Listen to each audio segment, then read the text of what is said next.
इस साल बारिश नहीं हुई थी। रानो चिड़िया का छोटा सा खेत सूख कर पत्थर जैसा हो गया था। बुवाई का मौसम आ गया था, लेकिन रानो के पास बीज खरीदने के लिए एक भी पैसा नहीं था। माँ, अगर हमने आज बीज नहीं बोए तो इस साल हम क्या खाएंगे? चिंता मत करो बेटा, मुझे चील साहूकार से कर्ज मांगना होगा। इसके अलावा कोई रास्ता नहीं है। रानो भारी मन से उड़ते हुए चील साहूकार की हवेली की तरफ जा रही थी। तभी रास्ते में उसे उसका पुराना दोस्त हरिया तोता मिला। रानो को परेशान देखकर उसने उसे रोक लिया। रानो बहन, रुक जाइए। ते पर कहाँ जा रही हैं? आगे तो उस निर्दयी चील साहूकार का इलाका है। हरिया भाई, मेरे पास कोई चारा नहीं है। खेत सूख गया है और बीज के लिए पैसे नहीं हैं। मुझे उससे कर्ज मांगना ही होगा। नहीं रानो बहन, ये गलती मत कीजिएगा। मैंने सुना है वो साहूकार पैसे नहीं बल्कि गरीबों की जान गिरवी रखवाता है। उसके ब्याज के दलदल में जो फंसा वो कभी बाहर नहीं निकल पाया। हम सब मिलकर कुछ और इंतजाम कर लेंगे, पर वहाँ मत जाइए। आप सही कह रहे हैं भाई, लेकिन बच्चों की भूख मुझसे इंतजार नहीं करवा सकती। अगर मैंने आज जोखिम नहीं उठाया तो कल मेरा परिवार खत्म हो जाएगा। मुझे जाने दीजिए। हरिया तोता समझ गया कि एक माँ की मजबूरी के आगे किसी की सलाह नहीं चलेगी। वो उदास होकर वहीं बैठा रहा और रानो डरते डरते चील साहूकार की बड़ी हवेली में पहुंची। वहाँ नोटों और अनाज की बोरियों के ढेर लगे थे। चील साहूकार अपनी ऊंची गद्दी पर बैठा हुक्का पी रहा था। कहो रानो, खाली हाथ आई हो या कुछ गिरवी रखने को लाई हो? बिना गिरवी रखे मैं एक फूटी कौड़ी नहीं देता। साहूकार जी, मेरे पास गिरवी रखने को कुछ नहीं है। बस मेरा छोटा सा खेत है, उसे रख लीजिए। उस बंजर जमीन की कोई कीमत नहीं है। मुझे कुछ और चाहिए। चील की नजर रानो के मजबूत पंखों पर पड़ी। मुझे तुम्हारे ये उड़ने वाले पंख गिरवी चाहिए। शर्त ये है कि जब तक तुम मेरा कर्ज नहीं चुकाओगी तुम उड़ नहीं सकती। तुम्हें जमीन पर चलकर रेंग कर खेती करनी होगी। मंजूर है? क्या? अगर मैं उड़ूंगी नहीं तो पानी कैसे लाऊंगी? खेती कैसे करूंगी? तो फिर जाओ, अपने बच्चों को भूखा मारो। मजबूर रानो ने कोरे कागज पर अंगूठा लगा दिया। साहूकार ने रानो के पंखों पर एक काले रंग का धागा बांध दिया, जो उसकी गुलामी की निशानी थी। अब वो उड़ नहीं सकती थी। वहाँ कालू कौवा भी खड़ा था। अरे रानो बहन, मैंने तो अपनी जमीन के कागज दे दिए और पैसे ले लिए। अब मैं मजे से उड़कर खेती करूंगा और तुम जमीन पर कीड़ों की तरह रेंगना। अगले दिन रानो अपने खेत में काम करने आई। उसे आदत थी उड़कर एक कोने से दूसरे कोने जाने की, लेकिन आज उसे पैदल चलना पड़ रहा था। तपती धूप में नंगे पैर चलते हुए उसके पैरों में छाले पड़ गए थे। उफ, ये जमीन कितनी गर्म है। लेकिन मुझे रुकना नहीं है। मेरे पंख बंधे हैं पर हौसला नहीं।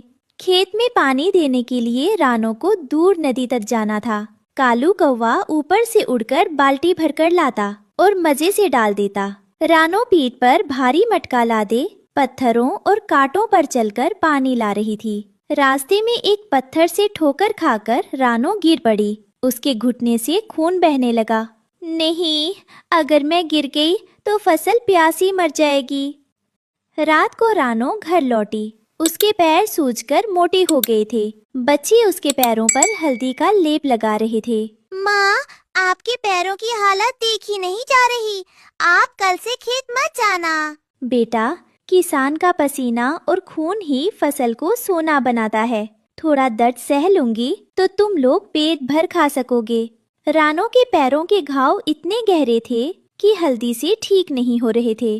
अगली सुबह काम पर जाने से पहले वो लंगड़ाते हुए संजीवनी पहाड़ी पर गई। वहाँ जंगल के सबसे बुजुर्ग डॉक्टर वैद्य जी उल्लू रहते थे। अरे रानो बेटी, ये क्या हालत बना ली है? तुम्हारे पंखों पर ये गुलामी का धागा किसने बांधा? वैद्य काका, ये मेरी मजबूरी है। मुझे बस कोई ऐसी दवा दे दीजिए जिससे मेरे पैर सुन्न हो जाएं और मुझे दर्द महसूस ना हो। मुझे अभी खेत जोतना है। बेटी, मैं दर्द तो कम कर दूंगा, लेकिन याद रखना, ये धागा सिर्फ तुम्हारे पंखों पर है। तुम्हारी हिम्मत पर नहीं, ये लेप लो, इससे तुम चल सकोगी।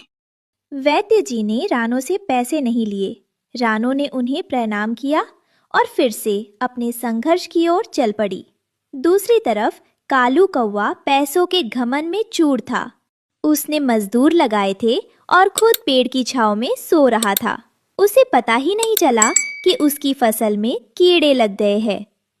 अरे, अभी तो बहुत टाइम है। साहूकार का पैसा है, बाद में देख लेंगे।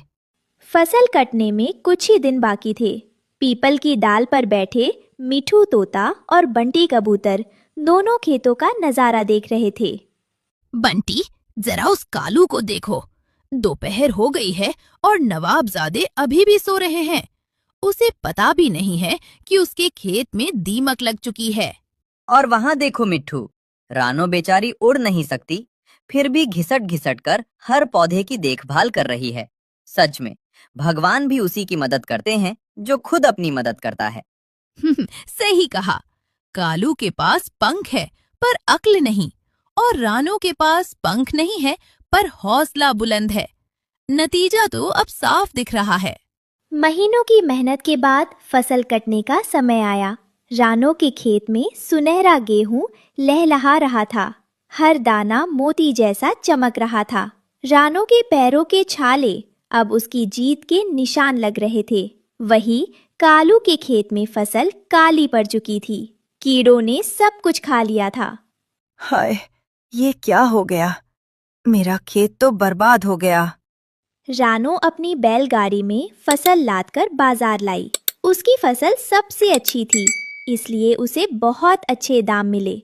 रानो ने नोटों की गड्डी संभाली। बच्चों, चलो, आज हमारे पंख आजाद होने का दिन आ गया है। रानो शान से साहूकार के पास गई और उसके मुंह पर पैसे रख दिए। लीजिए साहूकार जी, ये रहा आपका मूल और ये रहा ब्याज।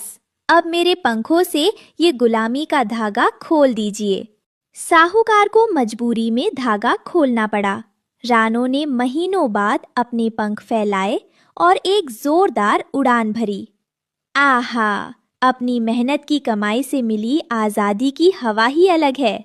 जब रानो वापस लौट रही थी, उसने देखा कि चील, साहूकार के आदमी, कालू का खेत कब्जा रहे थे क्योंकि वो कर्ज नहीं चुका पाया था। कालू सड़क पर रो रहा था। कालू भाई, मैंने अपने पंख गिरवी रखे थे, लेकिन जमीन बचा ली। तुमने आराम के लिए जमीन गिरवी रखी और सब कुछ खो दिया। इस कहानी से हम सीख मिलती है कि कड़ी मेहनत का कोई विकल्प नहीं होता। स्वाभिमान से बड़ा कोई धन नहीं।